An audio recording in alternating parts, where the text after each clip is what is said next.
Murfreesboro and Rutherford County are so rich in their respective histories, with many women who've had integral roles in creating our community's sense of place. The Rutherford Arts Alliance is proud to partner with Murfreesboro City TV to showcase a number of these women as a part of our Leading Ladies of Rutherford County History project.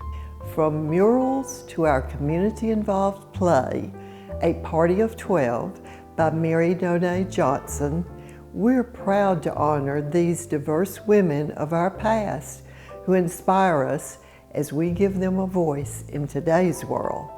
Let's find out more about one of these leading ladies.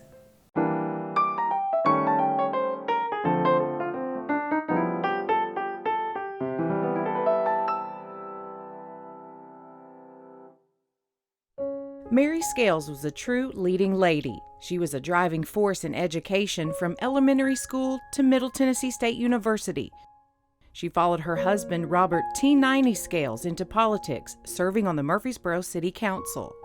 Today, her daughter, Madeline Scales Harris, currently the vice mayor on the Murfreesboro City Council, tries to take care of the city just like her mother and father did.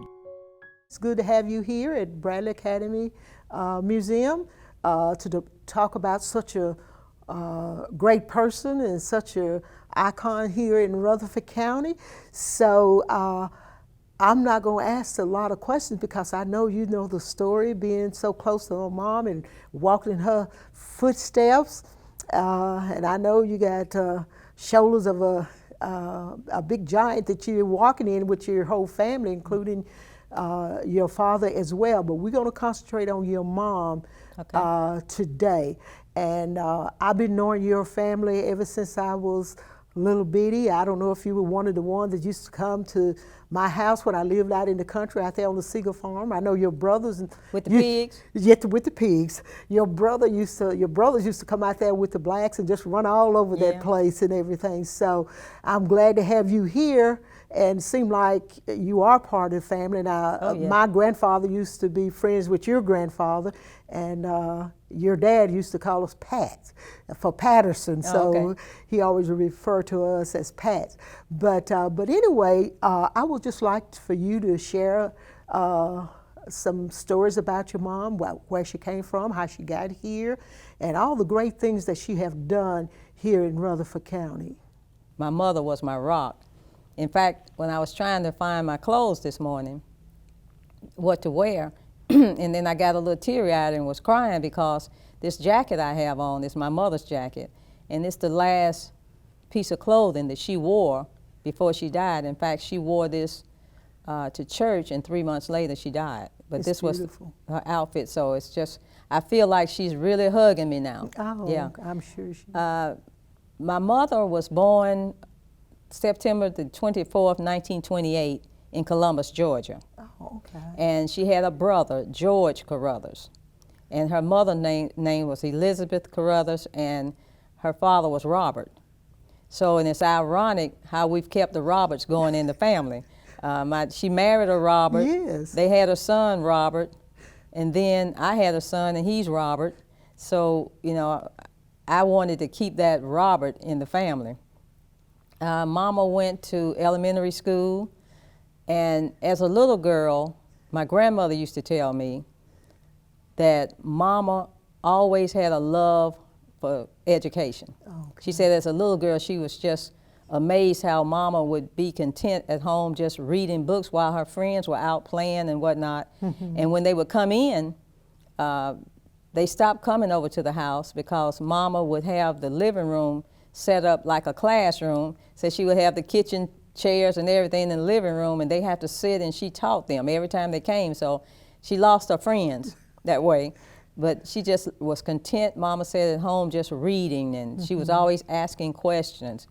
And she always wanted to be a teacher. And her father, my grandfather, always used to tell her that you are going to be the best teacher in the whole wide world. And Mama said, my grandmother said Mama got that in her mind, and she would always say, I'm going to be the best teacher in the world. So here again, as a little girl, she was preparing for that. she was so protected by her brother. She said she didn't really get to go anywhere because he didn't want her to talk to boys or nothing. Oh. He was just so protective of her. But he would use her. They would go out maybe to a party and he would take Mama with him. And Mama said she was so excited to go, but once Mama introduced him to her friends and he picked out the girl that he wanted to talk to, then he would bring Mama home and say that's not the type of party for Mary to be in. So she said that she never really got to go to parties and things other than her brother setting her up and bringing her back home. But she went to elementary school and she went to Spencer, I think the name of the high school was Spencer High School. And well, first of all, her mother was a factory worker. Okay. And my grandfather, her father, she would tell me how he would get dressed, put on a suit and tie every morning and go to work, and they'd put him in a closet to work. And he was an accountant, and he was very smart in numbers, very smart. But he would come home and saying how they mistreated him. And Mama would tell me as a little girl that bothered her. And she was determined not to let that happen to her. And so her high school senior year, Mama was the smartest one. She was the valedictorian of the class, but they would not give her that honor because back then she said a girl could not be smarter than the boy, and a girl, it was a rule, a girl could not hold that honor. Wow. So she said that even made her more determined to be the best. And so how she met my dad, Mama went to Knoxville College. And she said their recreation was, you know, just looking out the window because, you know, hardly anybody had cars or anything, and just watching the cars go by. And so she said she'll never forget one day, her dorm window was way up high, and said she was just sitting there like everybody else, looking out the window, hollering at people and everything. And Mama said all of a sudden this car drives up, and this country guy said his hair was all slicked back, and said he was blowing his horn, and she said he jumped out the car and pointed up there and said, "Hey, you up there, I'm gonna marry you." And all the girls were hollering, "Me, me, me." And Mama said, I didn't react at all because I knew I wasn't gonna marry no country looking boy like that. And so, and he kept on saying, you.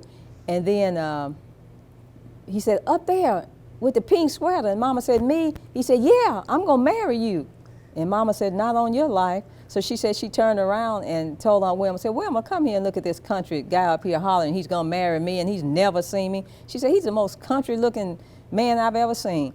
And Aunt Wilma came to the window and said, "Mary, that's my brother, T90. And so she said that's how they met. And she said that he was so country. She said she went out with him a couple of times, and she said she said one day she'll never forget. He said, "We're gonna go somewhere really nice, really nice.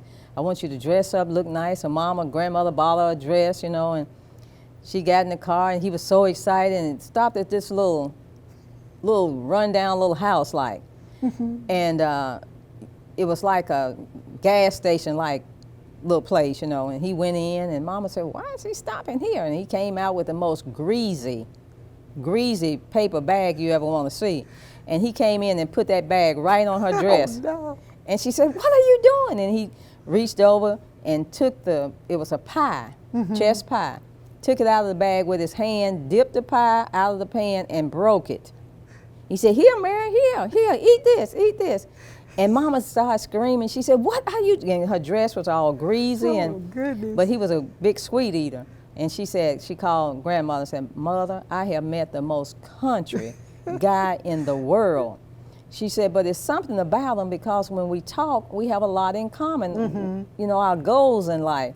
She said, "But there's no way." She said, "He is just a country bumpkin." So one night, Mama was in Chicago, and about midnight, the doorbell rang, and grandmother got up and went to the door, and there was my daddy at the door with his brother-in-law, who kind of had a drinking problem. He was kind of leaning on Daddy. And grandmother said, "Can I help you? Does Mary Carruthers live here?" And she said, "Yes." "Auntie Night, I came to see you." And grandmother said, "Come in," because she recognized the name. Said, "Come in," and he came in. Of course, his brother-in-law stumbled in. Mama said, they sat down, and she said grandmother came and woke up and said, look, that country boy you've been talking about, he's here. Mama said, what? Said he's here with his brother-in-law, and I want them out of this house in 15 minutes. So she said, get up and get him out of here. And Mama went and she said, T90, what are you doing here? I told you I liked you, Mary. I just was thinking about you, and I just came to see you. And she said, how many miles did you drive? He said, 500. 500. And she said, hold on a second, let me get some clothes on. And grandmother said, okay, Mary, get your clothes on, 15 minutes. And she said when she got back in there, grandmother was laughing so hard, tears were coming down her face. And Mama said, Mother, she said, Mary, this is the nicest man. He is so nice, Mama. He won grandmother over in less than 15 minutes. Wow. And Mama said, I'm sorry, but you all are gonna have to leave. And grandmother said, leave? She said, Mary, they drove 500 miles. You all are staying here. I'll fix the couch and stuff for you all. No, you need some sleep. And so he won grandmother over. Wow. So they married, and the deal was 3 kids, just 3 kids. Mm-hmm. And they both agreed. And so Mama said when he kissed her,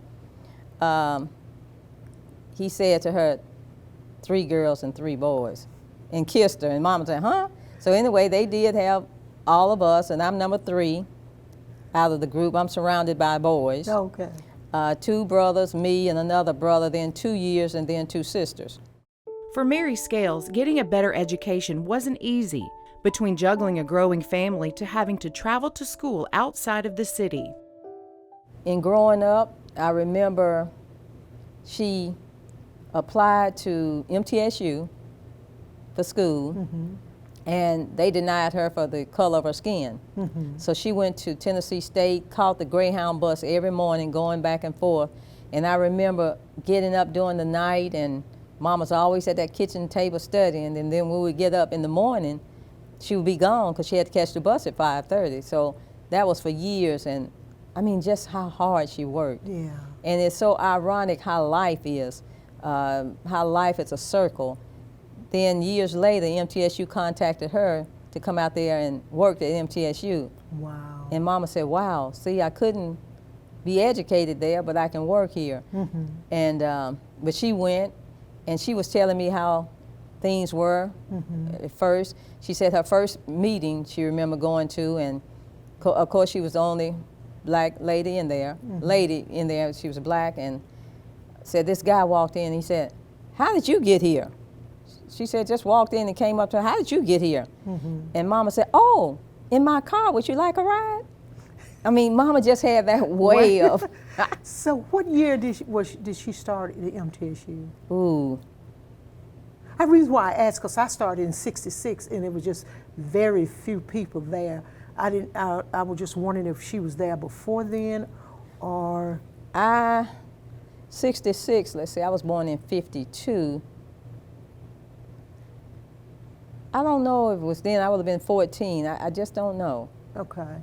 I was just wondering, because I being out there, I don't remember any African American teachers out there, except maybe one that was a man, but I never took any classes with him. Well, it had to be before that, because she was the first. Okay. Mm-hmm. Yeah.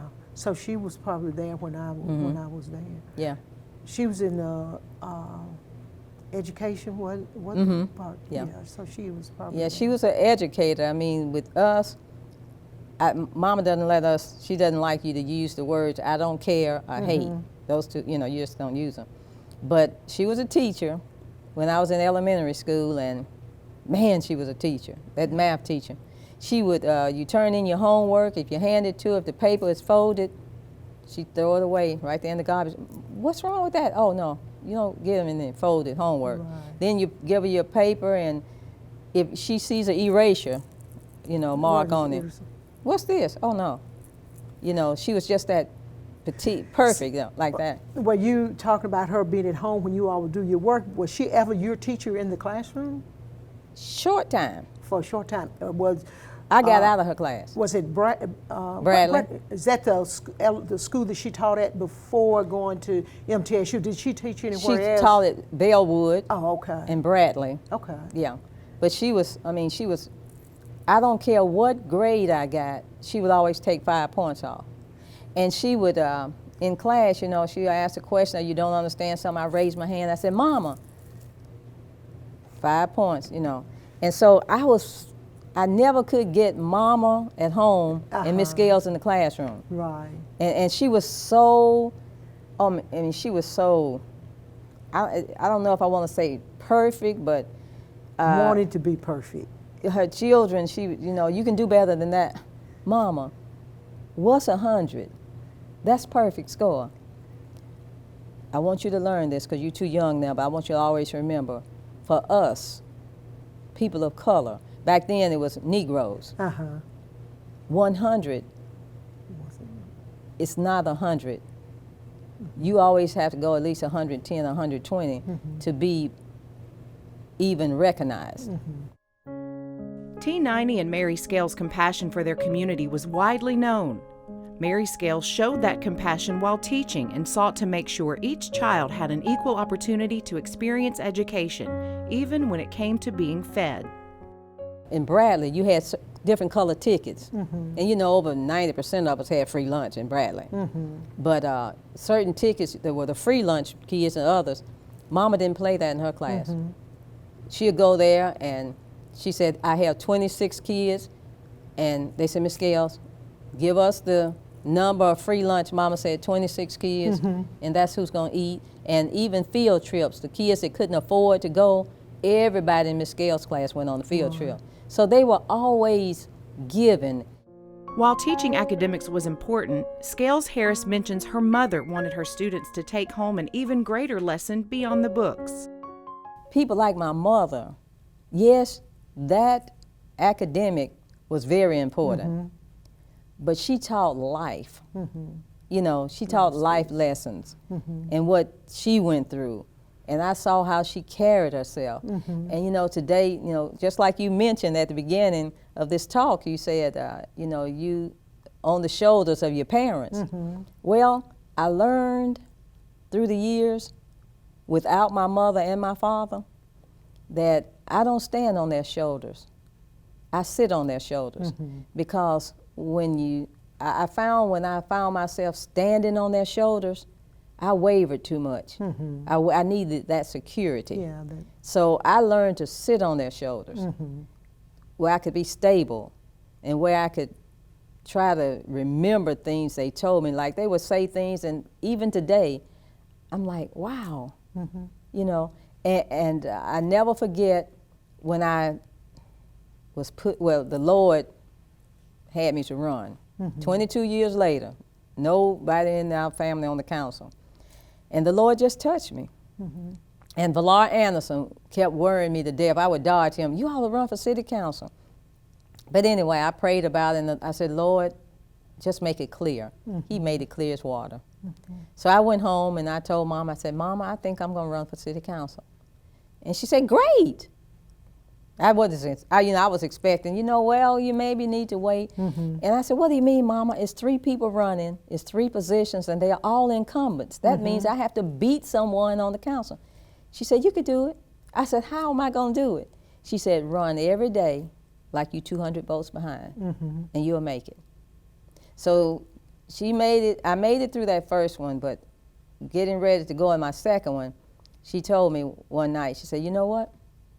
She said, I'm not gonna see you run anymore. I'm like, what? She said, no. She said, I won't. I said, well, Mama, I started crying. I said, I can't make it without you. She was my everything. I mean, I went to her with problems. I went to her with concerns of what was going on. And she always, in telling me about things, tried to calm me down.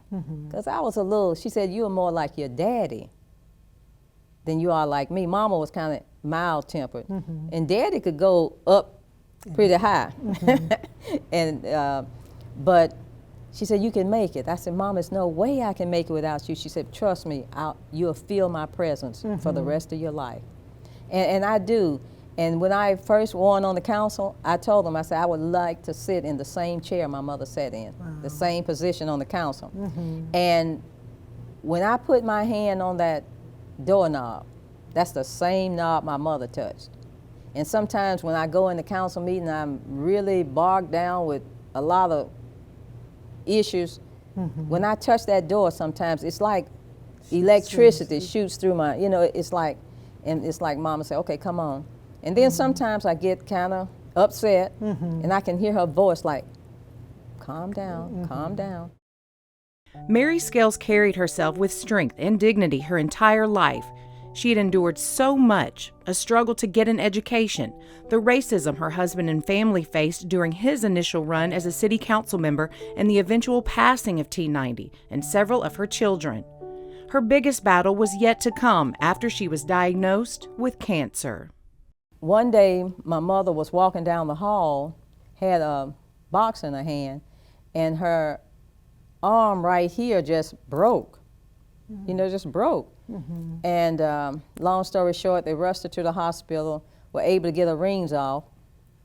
And when the surgeon came out, that time we had all gotten there, and he said, she's going to be okay, but I sent part of the break off for a biopsy. And a biopsy, I got to thinking, a biopsy. He said, and when we get the results, you know, I'll get back with you all. So he left out the room, so I followed him down the hall. I said, excuse me, sir, I'm her oldest daughter. I said, why did you send something off? He said, well, I'm just going to see. And I said, well, how long have you been practicing? I think he told me 19 years or more. And I said, well, you have an idea of why you sent that off. He said, I said, all I want to know is it cancer? He said, I don't know. I said, sir, what do you think? You've seen cancer before. And he said, it looks like it to me. Wow. Well, long story short, we did get the results, and Mama had multiple myeloma cancer, which is a bone cancer. Oh, okay. And he said it was already in her head, in her back, of course in her arm, and in her knee. It had already spread there. So he called us all in with Mama, and of course we were asking questions. Mama was asking questions. And he said, I'm going to be honest with you. This type of cancer is probably 5 years. He said 85% of my patients I lost within 3 years, and he said the other 15, no one lived over 5 years. And Mama said, you're not going to be my earthly doctor, but my doctor up there will have the final say-so. So she was a patient now. She would do all this reading, and when I would take her to get her chemo and all that, and when she had an appointment, she's going in there telling the doctor all this she found on the internet. And he said, Miss Scales, turn that internet, that computer off and throw it away. He said, you're going to read everything. He said, trust me, this is my expertise. And so Mama stopped, but she, every once in a while, she looked things up, you know. Yeah. But she was a Trojan. She was a Trojan. Mama lived, I think, almost 15 years. Afterward? Wow. Yeah. And it was just amazing. She was taking chemo in the morning sometimes and radiation in the afternoon. She would walk in chemo, walk out, walk in radiation, but when she got the radiation, we always had to wheel her out. And she was just a Trojan. And she was a fighter. Yeah, the pain she went through toward the end, but she never complained. She was always a lady. I remember she had, during this time, her hip messed up, so she had to have a hip replacement. And so the doctor said, now, Ms. Scales, you're going to have to go to therapy, and you're going to have to wear these pants because of the therapy, you know. And she said, oh, no, no, no. Oh, no, I'm not wearing any pants. And we got to thinking, and growing up, we never saw Mama in a pair of pants. She was always a dress or something. I mean, she, even in the house with 6 children raising us, she was always dressed up like, to me, I mean, skirt or, I mean, she was, we just couldn't believe it. But we finally got her in those pants. She said, well, and he said, another thing, Miss Scales, you're going to have to come out of those high heels. And she said, oh, no, I will not come out of my high heels. And he looked at me and said, she'll come out of them. And so sure enough, she got to the point with that bone cancer, she couldn't wear heels anymore.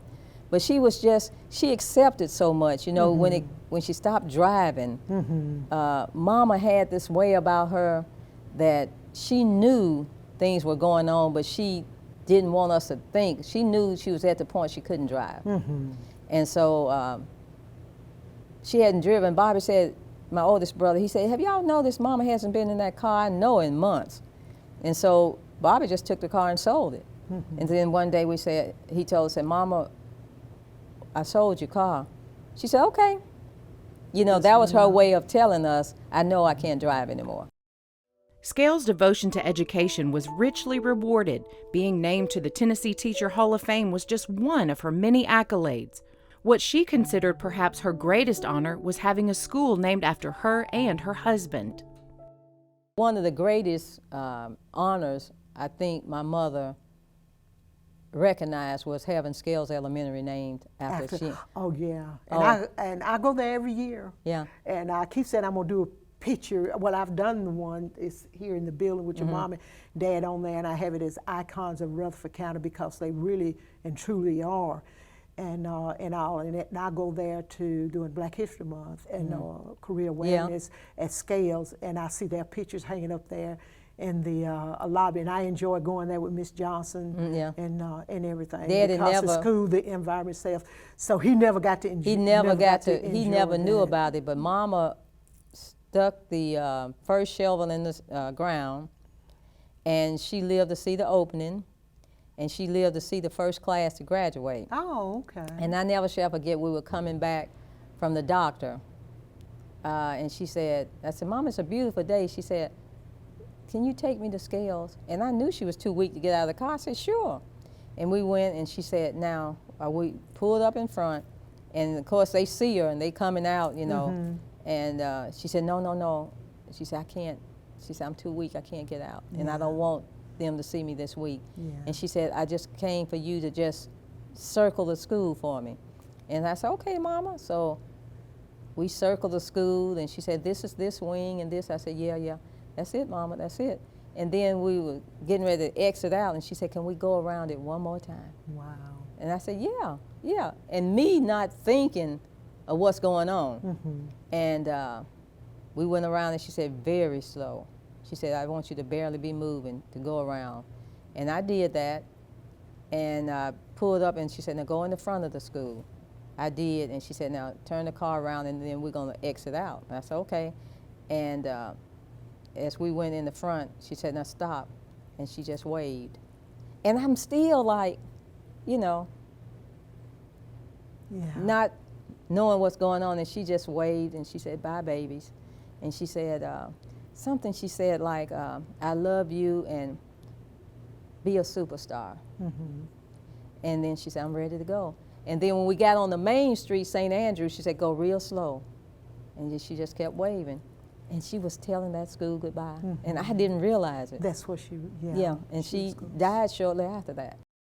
Scales Harris said her parents taught her so much, but one of the greatest lessons came right before her mother's passing.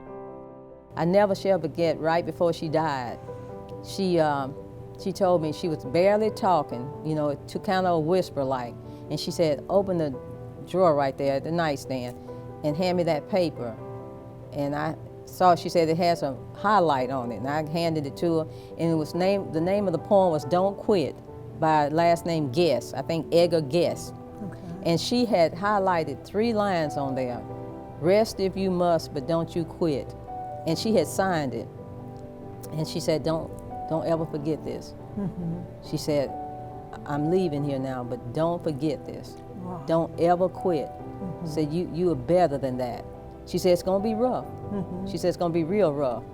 She said, but don't quit.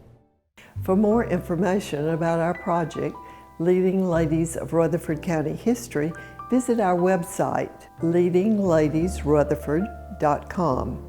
Or if you have a story of someone from the past who inspired you, you can share it on our website. For more information about the Rutherford Arts Alliance and what we're doing to promote arts, culture, and heritage, visit rutherfordartsalliance.org. And thank you for watching.